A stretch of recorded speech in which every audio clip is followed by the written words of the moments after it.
A continuación, tengo el agrado de presentarles y de agradecer a la ministra Marta Jimena Pinto, quien en conjunto con la abogada Maritza Romero visibilizarán el trabajo de la Comisión Regional de Género del Poder Judicial, instancia con la que la institución trabaja la temática de género en todo el país.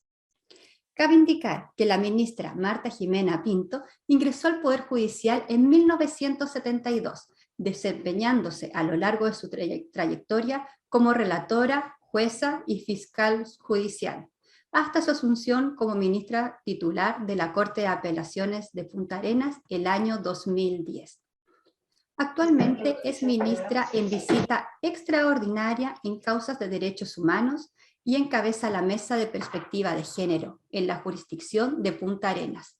Es además magíster en Derecho de la Universidad de Chile, en la temática Gestión del Juzgado de Familia de Rancagua, diplomada en Derecho Procesal Penal y el Nuevo Derecho Civil en la Universidad de la República y en el Instituto Chileno en Derecho Procesal, respectivamente. Es también doctor en Derecho de la Pontificia Universidad Católica de Valparaíso, tras la publicación de su tesis doctoral, Niños como sujetos de derechos procesales, y actualmente es ministra presidenta de la Ilustrísima Corte de Apelaciones de Punta Arenas. Maritza Romero, en tanto, es abogada de la Universidad de Valparaíso y magíster en Derecho, con mención en Derecho Penal de la Universidad de Chile. Trabajó en la administración de los tribunales como oficial tercero del Cuarto Juzgado de Letra de Magallanes, desarrollándose actualmente como jefa de la Unidad de Administración de Causas del Tribunal de Juicio Oral en lo Penal de Punta Arenas. En el área de promoción de derechos humanos, participa desde el año 2014 en la organización funcional CIDIP, Centro de Integración y Desarrollo para el Inmigrante en la Patagonia, y en el ámbito de género y diversidad en el Comité de Género de la Jurisdicción de la Corte de Apelaciones de Punta Arenas, realizando diversos cursos vinculados al abordaje de la violencia contra las mujeres y a la violencia de género, a los derechos sexuales y reproductivos, a la diversidad sexual, al acoso sexual, a los estándares internacionales en materia de orientación sexual e identidad de género, entre otros. Sin más, dejamos con ustedes a nuestras destacadas expositoras.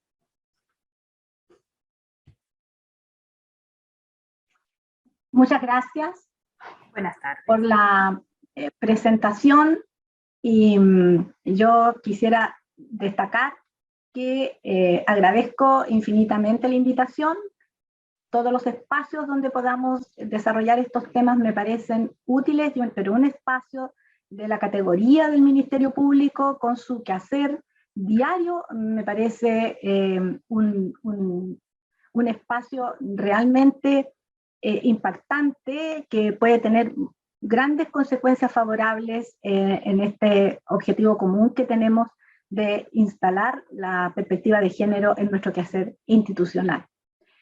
Y también la oportunidad que tengo de presentar una modalidad de trabajo en equipo, porque realmente estos temas, todos estos cambios culturales de los que estamos hablando, los tenemos que desarrollar en conjunto con los funcionarios que hacen este quehacer día a día. No solamente desde las cúpulas superiores jerárquicos, que esa es nuestra única superioridad, la jerarquía, pero la superioridad del conocimiento está radicado en nuestros funcionarios que llevan diariamente desde el acceso a la justicia el tema adelante. Así que una vez más, te lo he dicho en privado, Marisa, pero te lo digo públicamente, muchas gracias por tu trabajo. Y partimos entonces en este conversatorio frente a la convocatoria. Comenzamos por hacerlo. Sí, por favor, Marisa.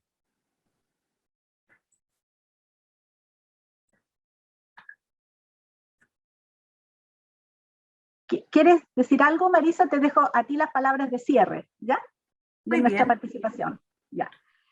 Y bueno, abocadas entonces a plantearnos cómo participaríamos, con qué tema participaríamos, nos hicimos miles de preguntas y nos pareció entonces muy interesante traspasar a ustedes también las preguntas con que aborda este tema el comité de género de la región. Entonces, es así como hemos llegado, dijéramos, a este planteamiento que les vamos a traspasar a ustedes.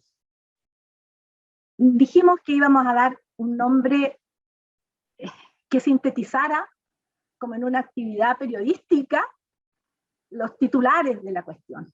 Así es que dijimos género, dijimos violencia, y dijimos que esto está unido. ¿Y por qué vamos a decir que esto está unido? ¿Y por qué decidimos poner violencia primero que género? Entonces, de todo eso vamos a conversar. ¿Cómo nos estamos acercando a la temática de género desde el Poder Judicial? Es a través de la violencia. Y es por ese motivo que es desde ahí que nosotros vamos a enfocar esta actividad. Y Marisa, ¿qué me dirías? ¿Cuál es el desafío nuestro para entender primero género? El gran desafío que nosotros tenemos es abordar precisamente un tema que es complicado de entender desde uno de los poderes más conservadoramente conocidos de toda nuestra estructura social. Lo abordamos desde el Poder Judicial, que es casi como decir que es partir desde el lugar más difícil. Y claro, género, entonces, es una óptica, y siempre se dice perspectiva de género. Y es una óptica inclusiva de segmentos de nuestra sociedad que están ahí, siempre presentes, pero no diferenciados y destacados en las situaciones especiales que tienen que vivir en la vida, por razones culturales principalmente, por razones de género, razones religiosas, y que han coartado su modo de identificarse en su identidad de persona. Se dice también de la identidad sexual, pero yo digo en su identidad de persona porque la perspectiva de género, la manera como las personas se identifican dentro de esta lógica, es integral. Abarca todo su universo, el personal y el medioambiental. Pero y esta perspectiva traspasa entonces la gestión institucional. Sí. Y usted sabe que esta perspectiva de género empieza antes que nazcan las personas. Cuando la señora está toda embarazada, con su guatita, ¿qué le preguntan?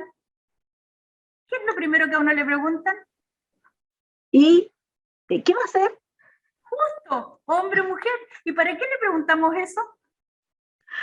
Para ir identificando, probablemente para irle dando un lugar a la persona en este mundo, a la futura persona. Así es, desde antes le queremos decidir, le compramos, entonces vamos a saber si le llevamos el body rosado o el body celeste. Y así vamos clasificando a las personas y las vamos despojando de esta personalidad humana que tienen, y desde allí los vamos despersonificando de su personalidad jurídica. ¿Por qué? Porque la personalidad jurídica es algo que inserta en esta persona, en la perspectiva de la ley, del derecho, todos sus derechos, todas sus obligaciones también. Esa es su personalidad jurídica, y si la vamos despojando por partes, si la vamos disectando, después ya no tenemos una persona integral.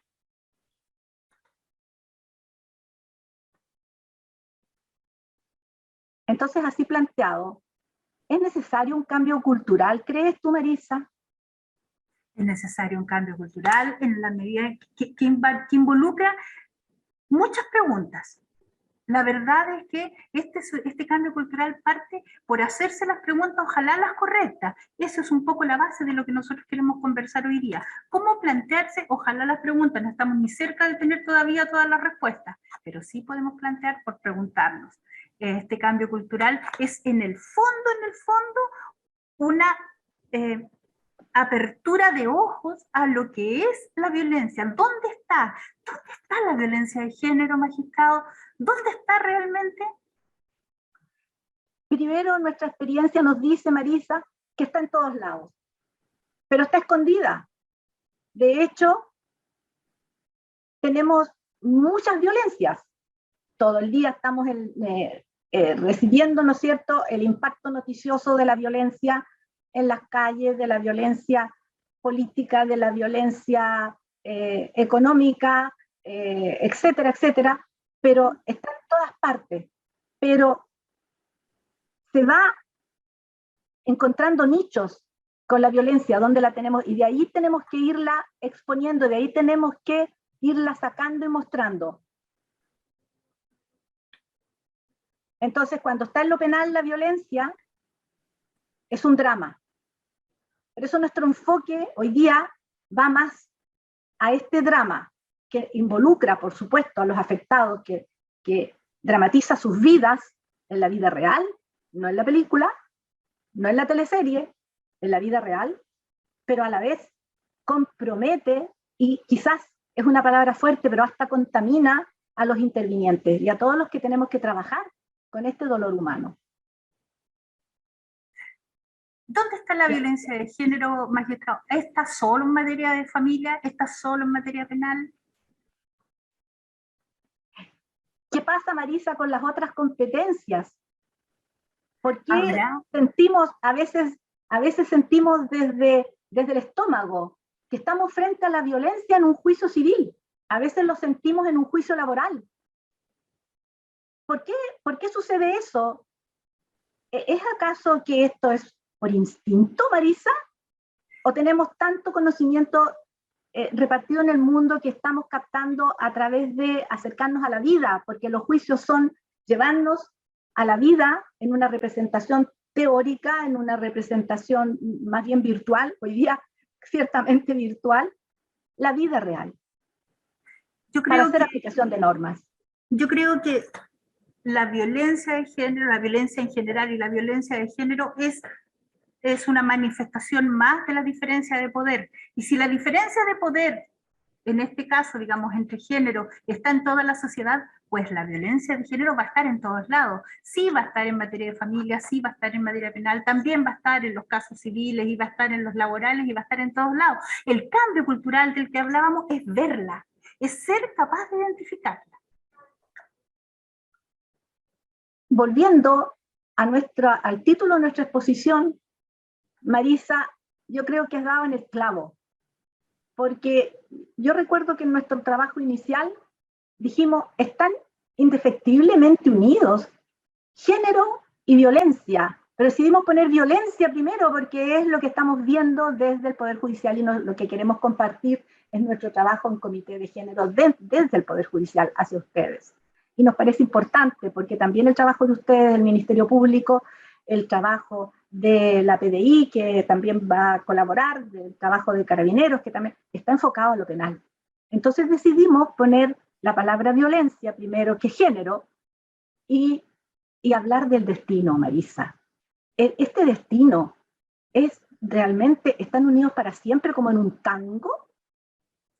¿Como en un amor con odio, Marisa? Como decir que no sea para siempre. ¿Cómo decir que no sea para siempre? ¿Cómo decir que no sea para siempre? A mí me parece que podría empezar a contestarte de que no sería para siempre si los jueces realmente, todos los que estamos en este mundo de lo penal, interviniendo en estos procesos, podemos llegar a utilizar realmente el poder que la ley, que la sociedad nos ha entregado, que es el poder de sanción. Una sanción no solamente en el sentido de castigar, una sanción también en el sentido de decir, esto es lo que la sociedad no va a aceptar. Para vivir en sociedad rechazamos la violencia. La nombramos, la buscamos, la encontramos en su escondite y la sancionamos. Busquémosla entonces. Busquémosla, Marisa. Vamos a partir buscándola, y por eso partimos con esta pregunta, ¿cierto? ¿Cuánta es la violencia de género? La vamos a partir buscando en una muestra, en realidad. en una muestra, en una pequeña muestra que nosotros hicimos en el Tribunal de Juicio Oral, donde tomamos los delitos que ingresaron entre el 1 de enero al 10 de mayo del 2021. Hicimos la primera muestra, listo, los ponemos, los escribimos, los contamos y tenemos el primer resultado. 132 delitos, 24 de ellos son desacatos. Es decir, lo primero que nos llama la atención es que el delito de mayor frecuencia es aquel donde lo que nos está diciendo es que hay un incumplimiento de las medidas cautelares que protegen o que intentan proteger a las víctimas de violencia de género, ¿cierto? Si le pegamos una mirada más larga, digamos, a la lista, igual nos vamos a encontrar con otro, pero vamos a quedarnos por partir por ahí. Esto es lo que nos dicen los números. Y piensa tú, Marisa, que cuando nos estás diciendo esto, cautelares que fueron transgredidas, que ya fueron dispuestas por alguien con poder, un juez, las dispuso un juez de garantía, las dispuso un juez de familia. Es decir, ya empezó este trabajo que viene a terminar acá, en esta puerta de entrada de lo penal que nos estás mostrando tú con estas estadísticas de ingreso. Y piensa en eso, o sea, hay aquí ya un mundo comprometido, tenemos 3 competencias trabajando en violencia. Así es, y no solo, si nosotros miramos lo que le vamos a llamar delitos con víctimas, sabemos que todos tienen víctimas, pero le vamos a llamar delitos con víctimas a esos a los que les podemos escribir en el SIAG, todos conocerán el SIAG, sistema muy antiguo, que no está pensado para esto, pero que con una decisión de gestión fue posible ponerle mujeres, niños y víctimas de violencia intrafamiliar. Y a todos los que les pudimos escribir nombre, apellido, y si era víctima de violencia, sacamos en definitiva los contrabandos, los manejos en estado de ebriedad sin daño, sacamos los tráficos, y nos quedaron los con ofendido con nombre y apellido, y ya de los 96 delitos, resulta que 24 son desacatos, 12 son amenazas, 7 son abusos sexuales, o sea, empiezan a aumentar. Mientras más vamos centrando, abriendo, despejando, deconstruyendo, como le dicen ahora, estamos más cerca de la violencia. Y entraste en un tema, en un temazo, Maritza, porque hoy día se trabaja con la palabra víctima, es decir, acá en cada sustantivo que estamos encontrando, en cada verbo, estamos encontrando la violencia escondida. Víctima, víctima y víctima de violencia. Y todavía tenemos que recordar que es de violencia intrafamiliar, porque tenemos otro gran universo que es la violencia contra la mujer, y en esta violencia contra la mujer vamos acotando aquello que puede calzar dentro de la definición de violencia intrafamiliar. Entonces ya partimos, ¿no es cierto?, diciendo que como sociedad y como enfoque de género ya estamos al debe. Circunscritos entonces a violencia intrafamiliar, estamos trabajando ya en materia penal y estamos trabajando con víctimas. Ese era el concepto que quería destacar, porque hoy día se habla incluso, víctima ha recibido mayores modalidades. Se modula víctima, victimización. Tenemos leyes especiales para evitar la victimización, al menos con cierto universo. Y este universo, Marisa, son niños. Y cuando estamos hablando entonces de este acotamiento, estamos hablando de DIF, ¿de qué estamos hablando, Marisa? Bueno, la verdad es que nosotros cuando decimos violencia intrafamiliar, estamos tomados del Ministerio Público, porque para que podamos hacer este conteo, nosotros tomamos, como dice acá, aplicamos la marca BIF en el Sistema Informático de Gestión Penal a todas las causas que el Ministerio Público le dice que están en contexto de violencia intrafamiliar. O sea, esta es la estadística que nos entrega el Ministerio Público. Y esa nos dice que en estos 96 delitos, 58% sí son BIF y 42% no. O sea, de entrada, el mayor ingreso de delitos del Tribunal de Juicio Oral y lo Penal de Punta Arenas es de violencia intrafamiliar. Esa es la primera gran conclusión a la que nosotros llegamos, y que por cierto nos tendría que servir para sacar otras. Pero como nosotros habíamos tomado la decisión de gestión de también contar niños, también contamos niños, y dijimos, ¿Cuántos menores, NNA, niños, niñas y adolescentes hay en estos 96 delitos? Y encontramos que un 14% eran niños, niñas y adolescentes y un 86% eran adultos. Y si cruzamos, nos quedó así. O sea, el 58% de los delitos que son víctimas de violencia, donde hay víctimas de violencia intrafamiliar, son todos adultos, y los niños están repartidos por otros delitos. En el resto, 42%. Estaba raro esto. Esto estaba súper raro porque no era posible. Si nosotros sabemos porque lo vivimos todos los días, que las niñas y adolescentes son víctimas de violencia de género. Y seguramente también de violencia, pero en esta definición, en contexto de violencia intrafamiliar, no están las niñas y las adolescentes, y las mujeres incluso, que son víctimas de los delitos sexuales, así que hicimos el ejercicio de agregarlas a la nomenclatura que le pone el Ministerio Público, y entonces nos quedó así. Resulta que el 71% sí son víctimas de violencia de género. Ya no era el 58%, era casi los 2/3 del ingreso de delitos de enero a mayo, es nuestra muestra.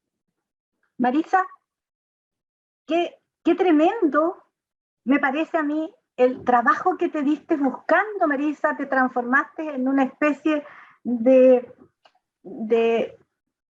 investigador, así como de película, escarbando las estadísticas y haciendo cruce de información, base de datos, en fin, y llegar a jugar con las palabras y también con los conceptos, porque dijiste por ahí víctima de violencia en contexto de. ¿Y qué me estás queriendo decir con esto de contexto de? Yo lo estoy escuchando desde el día 1, que partió la violencia intrafamiliar en los tribunales de familia, muy escasamente en los tribunales del orden penal, pero estoy escuchando, es un concepto acuñado por el Ministerio Público. ¿Y tú qué entiendes? A ver si estamos entendiendo lo mismo en concepto de, en contexto de. Quizás yo no tenga la exacta conceptualización que hace el Ministerio Público sobre qué significa esto de en contexto de violencia intrafamiliar. Lo que sí sé es que en los hechos eso significa que el delito es el que está en el centro del proceso y no la violencia intrafamiliar. La violencia intrafamiliar es como un agregado que nos sirve para aplicar una norma, pero que el delito concreto, el golpe, la amenaza, es la que está en el centro. Ese es el importante. Entonces, el concepto de no nos está trayendo al escenario de búsqueda tuyo, no nos está trayendo el delito de violencia intrafamiliar o de maltrato habitual. No, yo le voy a mostrar una más. Resulta que volvimos a preguntarnos y nos preguntamos por los niños, por los menores de 18 años, y resulta que en este 71% que nos creció, que no lo teníamos al principio y que logramos definirlo, el 13% son niños. O sea, nosotros acá en Punta Arenas, hoy día, el año 2021, estamos trabajando con un 78% de víctimas, entendámonos, siempre voy a decir que son de los delitos con víctimas que le podemos encontrar un nombre y un apellido, un 71% y 13% de ellos son niñas. Esa es la importancia para la toma de decisiones de gestión que tiene trabajar con números. Aun cuando, como dice usted, probablemente en contexto de violencia intrafamiliar no nos está trayendo toda la violencia, nos está trayendo una parte de la violencia de género, no toda. Y todavía acotada a violencia intrafamiliar. Así es. Pareciera ser muy pequeño el universo, pero a la vez estamos viendo en perspectiva, ya que la convocatoria ahora es hablar en perspectiva, estamos viendo en perspectiva un universo bien distinto. ¿Y de qué estamos hablando, Marisa?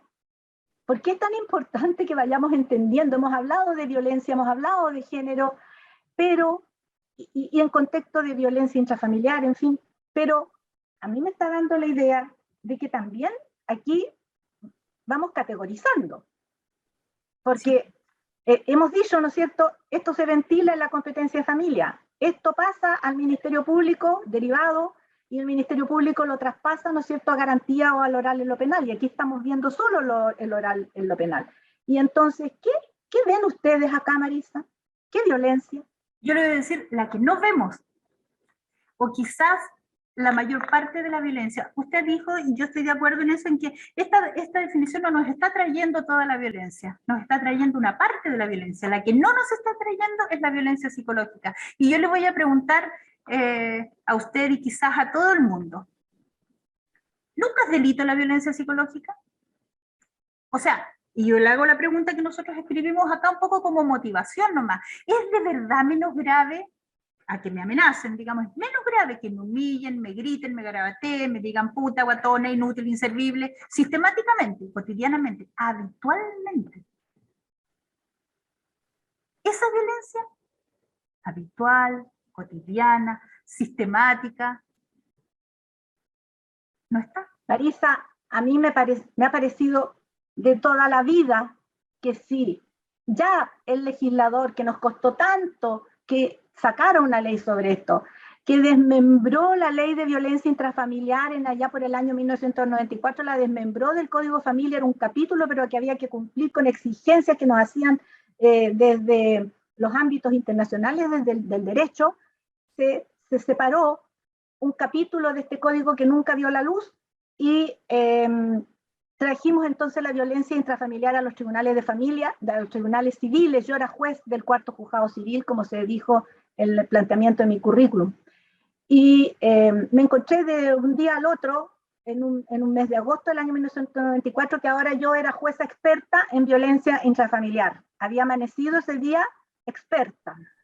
Y entonces ya la ley al menos me estaba diciendo que era el maltrato de todo tipo, físico y psíquico. Sin embargo, estamos hablando de 1994 y hoy día estamos hablando del 2021 y todavía la violencia psicológica está radicada en los tribunales de familia.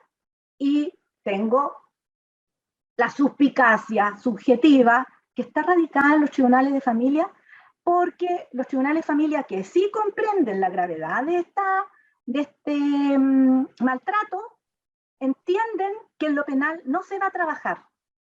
Y entienden que con las dificultades que el Ministerio Público tiene con la presentación de la prueba, ¿cómo va a dar vuelta el alma de las personas y la moral de las personas y la psique de la persona y se las va a exponer como bolsillos así, dados vuelta de un pantalón que vamos a meter a la lavadora? ¿Cómo va a llevar eso a un tribunal oral en lo penal? Magistrada, yo le voy a poner... Los tribunales de familia lo dejan para sí. La voy a poner en más aprietos todavía. ¿Y qué pasa con la violencia económica? Tampoco es nunca delito, nunca es delito. ¿Es verdad menos grave? Yo les voy a preguntar a ustedes y les pregunto a todos también. ¿Es de verdad menos grave a que me amenacen? Yo digo amenazas porque es el delito que nos llega, digamos, por este contexto. Pero es verdad menos grave que amenacen a que sistemáticamente, cotidianamente, habitualmente no me den un peso para mantenerme o para mantener a nuestros hijos. La negativa al pago de la pensión alimenticia será violencia. Pero Marisa, claramente si está definido por la ley. Fíjate que hoy día acaba de salir una sentencia que a mí me pareció magnífica. Es decir, la sentencia salió hace días, pero nosotros la vimos hoy día en la Corte, me pareció magnífica. Es una sentencia de la magistrada Mónica Mancilla, haciendo una suplencia en el Tribunal de Familia, que tomando de la jurisprudencia un concepto lo construye de la siguiente manera y lo aplica en ese caso, y lo aplica porque era de violencia psicológica principalmente. Que la jurisprudencia se ha pronunciado, dice, sobre la violencia intrafamiliar, señalando que el concepto es amplio en la medida que abarca todo agravio que afecta la vida o integridad física o psíquica de las personas que se encuentran ligadas por los vínculos que señala y que se exterioriza por actos constitutivos de abusos reales de poder o maltrato, que puede ser entonces de todas estas categorías que hemos conversado, incluso sexual, dice ahí, que un integrante del grupo familiar ejerce contra otro y cubre las categorías de maltrato infantil, violencia conyugal y maltrato al adulto mayor. Es decir, ya vamos disgregando este asunto para poderlo estudiar en miles de categorías, pero no es para excluir unas de otras. Y te digo que sí existe la violencia económica. ¿Cómo no va a existir la violencia económica? Mira el tremendo impacto que ha tenido este asunto del 10%. el 10% que atiborró a los tribunales de familia y dejó al descubierto que hacía 20 años que habían obligados a pagar pensiones alimenticias para sus alimentarios, que no pagaban y tenían las deudas acumuladas, al mismo tiempo que sí podían ir juntando fondos en su sistema previsional. Entonces, es una violencia prácticamente social completa, la violencia cuando estamos dejando niños sin comer, mujeres que tienen que duplicarse, triplicarse para ser dueñas de casa, trabajadoras, madres de hijos, educadoras. Sí, y los juicios de alimentos, que son uno de los universos más grandes dentro de los procedimientos de familia, nos están hablando de que allí hay violencia. Allí hay violencia intrafamiliar. Y no va al Ministerio Público. Los juicios de alimentos no van al Ministerio Público. Pero bueno, ya se nos está acabando el tiempo y yo quiero plantear la última de las preguntas, magistrado, para usted. Esta humillación cotidiana de la que hablamos, por razón del género, porque soy mujer, ¿sí? ¿Se podrá dar en el ámbito laboral? Así, esta humillación sistemática. ¿En nuestras instituciones se dará, cree usted?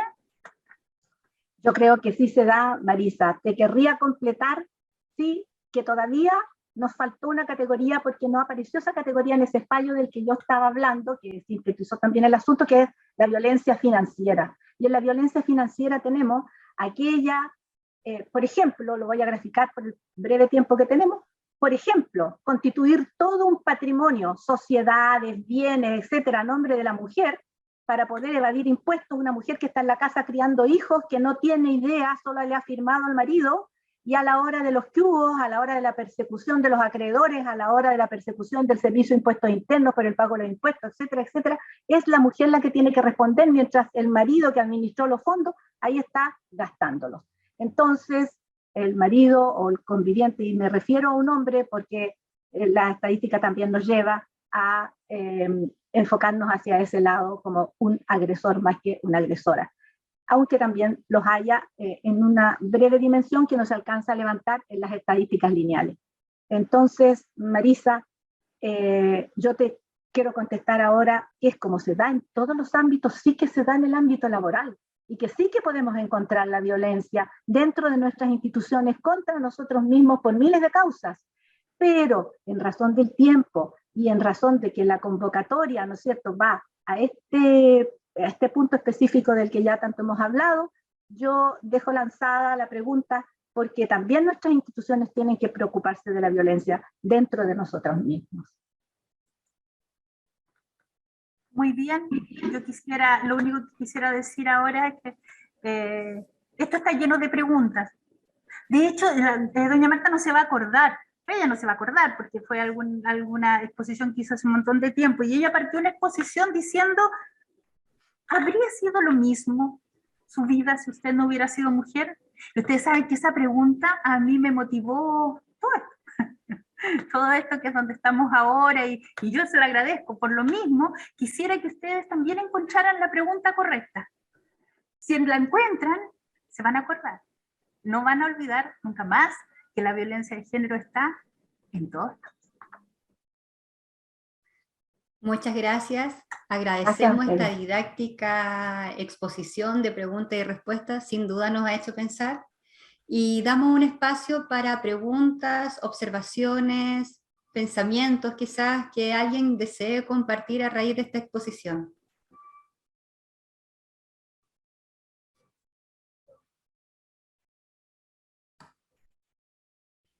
Mientras cambio mi visión para ver a quién tengo en... si hay alguien que levante la mano, discúlpenme. Pero... levanta la mano. Perfecto. Antes sí voy a hacer un comentario muy pequeño y que tiene que ver con que precisamente, haciendo memoria a partir precisamente de sus palabras, mi hijo tenía menos de 1 año y recuerdo que no quiso usar una polera rosada. En mi familia yo uso rosado, mi pareja usa rosado, hombre y mujer usamos rosado, pero él no quiso usar rosado. Da la impresión de que esto está muy arraigado porque ya si un niño de 1 año ya tiene esas concepciones, ¿qué nos espera a nosotros? Le doy la palabra a don Eugenio Campos. Gracias, Amanda. Bueno, me acordé de cuando yo usaba la ropa de mi hermana. Bueno, no es nada más que el tema de... que también pasa para el otro lado. Bueno, quiero agradecerle a la presidenta de la Altísima Corte de Apelaciones de Punta Arenas su exposición junto con Maritza, muy, muy pedagógica, y en este formato también de diálogo la hace más entretenida. Pero me gustaría saber, señora presidenta, cómo ha evolucionado desde su punto de vista el Poder Judicial frente a políticas de género en el último tiempo. ¿Y cómo eso se ha materializado? Eso me gustaría saber. Eugenio, te puedo contestar, bueno, primero, brevemente respecto del comentario de Amanda. Te querría decir, Amanda, que a veces no es por razones de género que un niño elige colores, sino que los niños tienen ellos tienen su propio espectro de colores. A algunos les gustan más, a otros les llama más la atención, no por razones de identificación con un sexo determinado, sino que por su placer ante la paleta de colores, el placer que le provoca un color más que otro, o el desagrado. También puede suceder eso. En este caso dijo específicamente que era un color de niña. Bueno, entonces sí. Me dolió, la verdad me dolió, pero bueno. Pero hay que tenerlos a ellos en el centro de la mirada.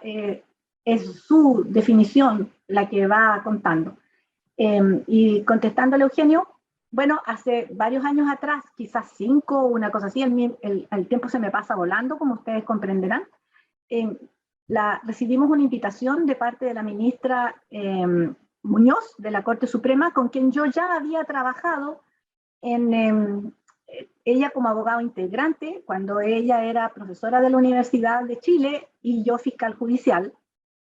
Y conversábamos siempre de estos temas que a mí me han apasionado siempre, cuando estábamos en sala, integrando sala laboral, pero surgían estos temas. Y bueno, después a ella la nombraron ministra de la Corte Suprema y convocó a 12 personas de todo el país. Había que postular, yo postulé, felizmente quedé, para integrar una mesa de género en la Corte Suprema, lo que fue un cambio pero tremendo. No te imaginas tú lo que eso significó, porque esta fue una labor de hormiguita que ella tuvo que hacer ante cada uno y todos los demás ministros de la Corte Suprema para encontrar este espacio. Y poco a poco fue creciendo, nos reuníamos trimestralmente durante 2 años y formulamos la política de género. De allí surgió. Después, también ella consiguió que el Departamento de Estudio le fuera proporcionando gente que trabajara con ellos este tema. Todos se apasionaron, todas allí en el Departamento de Estudio se apasionaron. Después llegó el momento en que hubo que pulir esta política de género. Ahí entró a tallar la Universidad de Concepción y salió finalmente una política de género. Siempre estos procesos se tuvieron que ir acotando, porque nosotros teníamos en la mesa una visión amplia. Queríamos introducir este tema que está introduciendo la Marisa con la pregunta final. ¿Qué pasa con la violencia de género dentro de la institución? Queríamos introducir la violencia de género, no solamente la violencia intrafamiliar, todos los géneros, todas las categorías que se entienden dentro de la perspectiva de género.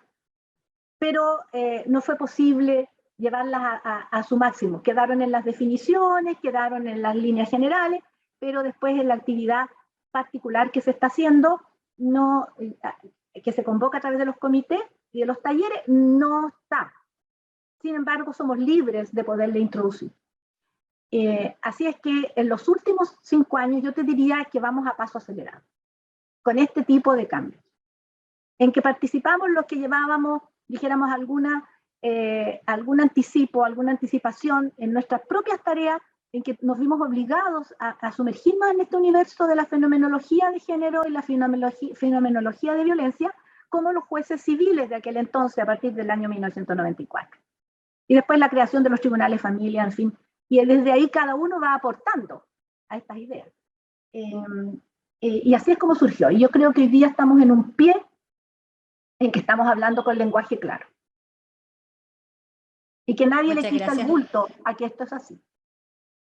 Muchas gracias. Estamos ya trabajando en las sentencias también, porque viene en nuestra política de género, que los invito a revisarla, está en nuestras páginas, viene que también tenemos que trabajar en un lenguaje sencillo, pero en un lenguaje de género, la sentencia. Muchas gracias, ministra. Brevemente, porque estamos un poco pasados en el tiempo, pero le voy a dar la palabra a Cecilia Saá. Hola, buenas tardes. Voy a hacer una intervención súper breve, una observación nomás que me quedó dando vueltas, para colgarme de la última pregunta que hizo doña Maritza. Respecto a si nuestra vida hubiese sido distinta, si no hubiese sido mujer. Bueno, eso me hace pensar que ese tema cobra especialmente importancia y se visibiliza en este periodo de pandemia, donde claramente las mujeres hemos tenido diversos roles que por fin salen a la luz, porque fueron roles que hacíamos a un mismo tiempo y que estaban ignorados antes, como era los estudios de los hijos, las labores de casa, los cuidados, y por fin en la pandemia nos hemos podido dar cuenta de esa multiplicidad de roles que cumplimos, no solamente en pandemia que se han exacerbado, sino normalmente. Por lo cual la pregunta me hace totalmente sentido. Si yo en estos tiempos hubiese sido hombre, seguramente no estaría tan exhausta como lo estoy hoy en día. Y entonces me parece súper importante que la pandemia haya hecho notar la relevancia que cumple una mujer en el hogar. Eso quería decir. Efectivamente, gracias, Cecilia, hemos estado escondidos, la pandemia nos hizo encerrarnos, pero mostró al mismo tiempo muchas cosas. Eso es efectivo, como dices tú.